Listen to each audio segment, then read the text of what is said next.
प्रधानमंत्री के dream city vision और मुख्यमंत्री मोहन यादव की औद्योगिक सोच की अब इंदौर को जमीन पर उतारने की बड़ी तैयारी दिख रही है। स्वच्छता में देश भर में पहचान बना चुका इंदौर अब आईटी और डिजिटल इकोनॉमिक के बड़े केंद्र के रूप में अपनी नई पहचान गढ़ने जा रहा है। एमपीआईडीसी द्वारा विकसित किए जा रहे आईटी पार्क 3 और आईटी पार्क 4 जैसे इमारत सिर्फ मध्य प्रदेश को देश के सबसे बड़े आईटी हब के रूप में स्थापित करने की दिशा में बड़ा कदम माना जा रहा है। करीब 600 करोड़ रुपए की लागत से तैयार हो रही परियोजना युवाओं और स्टार्टअप साथ ही महिलाओं के लिए आधुनिक सुविधाओं के साथ हजारों रोजगार के अवसर तैयार करेगी। देश का सबसे स्वच्छ शहर इंदौर है, यह भी बात है। अब डिजिटल क्रांति में नई कहानी लिखने को तैयार है। एमपीआईडीसी द्वारा विकसित किए दोनों ही पार्क वर्तमान में अभी आईटी पार्क 1 और आईटी पार्क 2 व्यवस्थित रूप से संचालित हो रहे हैं। साथ ही नई योजना आईटी पार्क 3 और आईटी पार्क 4 को नई योजना के आधार पर लाया जा रहा है, जिसे प्लग एंड प्ले मॉडल पर तैयार किया जा रहा है, जहां कंपनियों को ready to use office space मिलेगा ताकि निवेशक कम समय में अपना संचालन शुरू कर सकेंगे। करीब 550 करोड़ की लागत से बन रहा 21 मंजिला आईटी पार्क 3 मध्य भारत का सबसे ऊंचा आईटी पार्क भवन होगा, जहां लगभग 11 लाख वर्ग फीट निर्मित क्षेत्र में आईटी कंपनियों, स्टार्टअप्स और नवाचार आधारित उद्योगों को विश्वस्तरीय अधोसंरचना उपलब्ध कराई जाएगी। परियोजना का लगभग 70% काम पूर्ण हो चुका है।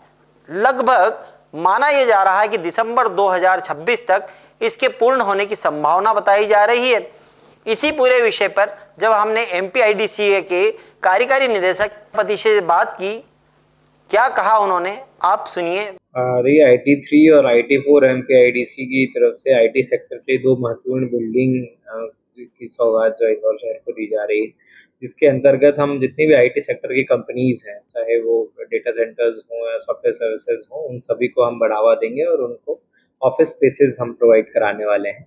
इसमें जितने भी स्टार्टअप्स हैं या जितने भी नए नए एंटरप्रेन्योर्स हमारे हैं शहर से निकले हैं, उन्हें भी मौका दिया जाएगा। पहले भी क्रिस्टल आईटी पार्क में हमने इंक्यूबेशन सेंटर रखा था, उसी की तर्ज पर आईटी पार्क 3 में भी हम इंक्यूबेशन सेंटर रखेंगे, जहां पर नए नए जितने भी आइडियाज हैं उस पर सभी जो स्टार्टअप्स हैं वो काम कर सकते हैं। बिल्कुल, जो हमारी इन्वेस्टमेंट पॉलिसी है उसके अंतर्गत ही हम महिलाओं को जो विशेष प्रोत्साहन है वो देंगे। प्रधानमंत्री के सपनों का शहर इंदौर को मुख्यमंत्री हर कसौटी पर खरा उतारने के लिए लगातार काम कर रहे हैं। आज इंदौर आईटी हब बनने की दिशा में तेजी से आगे बढ़ रहा है। बेहतर अधोसंरचना, हरा भरा वातावरण और निवेश के अनुकूल माहौल का परिणाम है कि आईटी पार्क 3 और 4 जैसी बड़ी परियोजनाएं यहां आकार ले रही है। युवाओं और स्टार्टअप्स को बेहतर ऑफिस स्पेस उपलब्ध कराया जाएगा। साथ ही महिलाओं के लिए विशेष सुविधाएं विकसित की जा रही है। इस सब विषयों पर जब हमने युवा एंटरप्रेन्योर से बात करी तो उन्होंने भी सरकार के इस परियोजना की तारीफ की, साथ ही स्टार्टअप्स को लेकर के अपने विचार व्यक्त किए। इस चीज़ से बहुत ज़्यादा ही फ़ायदा मिलेगा, क्योंकि हम देखते हैं कि मतलब जैसे अब इंदौर में आईटी पार्क खुल चुका है, तो पहले ऐसा होता था कि पहले आईटी सिटीज़ में जाने के लिए लोग पुणे, बैंगलोर, हैदराबाद चूज़ करते थे। तो अब जैसे इन्होंने आईटी पार्क इंदौर में खोल रखा है, 2 और खुल रहे हैं वहाँ पे, तो स्टार्टअप्स के लिए उन्होंने जगह दी है कि लोग अपने अपने नए आइडिया रख सकते हैं, अपने नए स्टार्टअप्स को आगे बढ़ा सकते हैं। उनके लिए भी एक बेटर अपॉर्चुनिटी मिल पाएगी वुमेन्स को भी, क्योंकि अब सब जगह रेशो तो इक्वल ही होना चाहिए कि फीमेल्स को भी उतना ही इम्पोर्टेंस मिलना चाहिए जितना मेन को मिल रहा है। तो अच्छी बात है कि उनको भी एक अच्छा एक एटमॉस्फेयर मिल रहा है, उनकी भी स्किल्स जो वो भी सीखी है, डिग्री कंप्लीट करी है, जो भी पढ़ाई करी है उनको आगे बढ़ाने का, उनके खुद के आइडियाज़ आगे रखने का। गवर्नमेंट को ये कहना चाहेंगे कि स्टेट गवर्नमेंट को स्टार्टअप्स को फंड करना चाहिए, कि उनके आइडियाज़ सुनने चाहिए। अगर उनको ऐसा लगे कि हाँ आइडिया में कुछ है, कि हाँ स्टार्टअप इनका ग्रो हो सकता है, आगे जा सकता है, या फिर कंट्री के लिए कंट्रीब्यूट कर सकता है, उस लेवल का है, तो उनको फंड करना चाहिए गवर्नमेंट फंड के तौर पे, और जिससे कि उनका स्टार्टअप और ग्रो हो। आईटी पार्क परियोजना में महिलाओं के लिए सुरक्षा और सुविधा का विशेष प्राथमिकता दी गई है। क्रेंच सुविधा, फूड जोन, वॉकवे, पूर्ण CCTV coverage, EV charging station और आधुनिक कार्यस्थल जैसी व्यवस्थाएं इस परिसर में खास बनाएगी।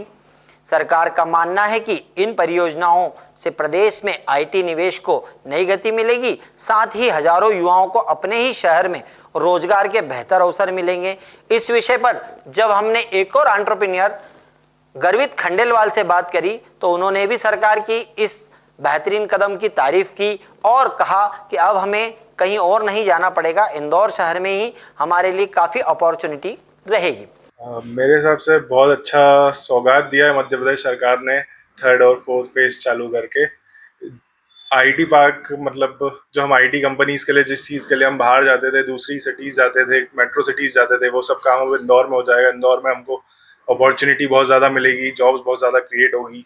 ऑल्सो वुमेंस के लिए बहुत ज़्यादा सेफ हो जाएगा, सेफ 24/7 वहाँ पे सिक्योरिटीज़ एंड एवरीथिंग है, तो वर्किंग वुमेंस के लिए बहुत अच्छी अपॉर्चुनिटी है। एंड आई गेस बहुत ज़्यादा अच्छी सौगात है मध्य प्रदेश सरकार की, जिससे इंदौर को एज मतलब बहुत ज़्यादा बेनिफिट होगा, बहुत ज़्यादा जॉब्स क्रिएट होंगी एंड इंदौर के यूथ्स को बहुत अच्छा अपॉर्चुनिटी मिलेगी अपने होम टाउन में काम करने की। आईटी पार्क 3 से करीब 10,000 जबकि आईटी पार्क 4 से लगभग 1,500 रोजगार सृजित होने का अनुमान है।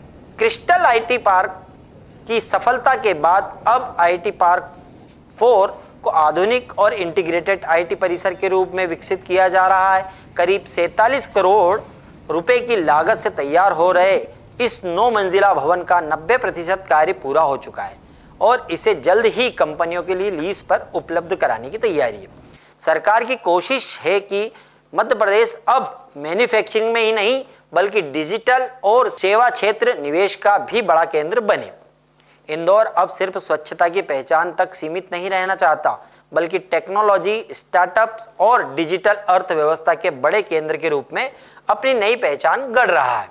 सरकार की कोशिश है कि मध्य प्रदेश का युवा अब रोजगार के लिए दूसरे शहरों की ओर ना जाए बल्कि देश और दुनिया की बड़ी कंपनियां खुद इंदौर का रुख करें। अगर ये परियोजना तय समय पर पूरी होती है तो आने वाले वर्षों में इंदौर देश के सबसे बड़े उभरते आईटी हब्स में शामिल हो सकता है। यदि अगर आपको ये शो अच्छा लगता है तो आप इसे शेयर करें, लाइक करें, कमेंट्स करें, अपने दोस्तों के साथ भी शेयर करें। धन्यवाद। मैं राकेश राठौर, मुझे दीजिए इजाजत।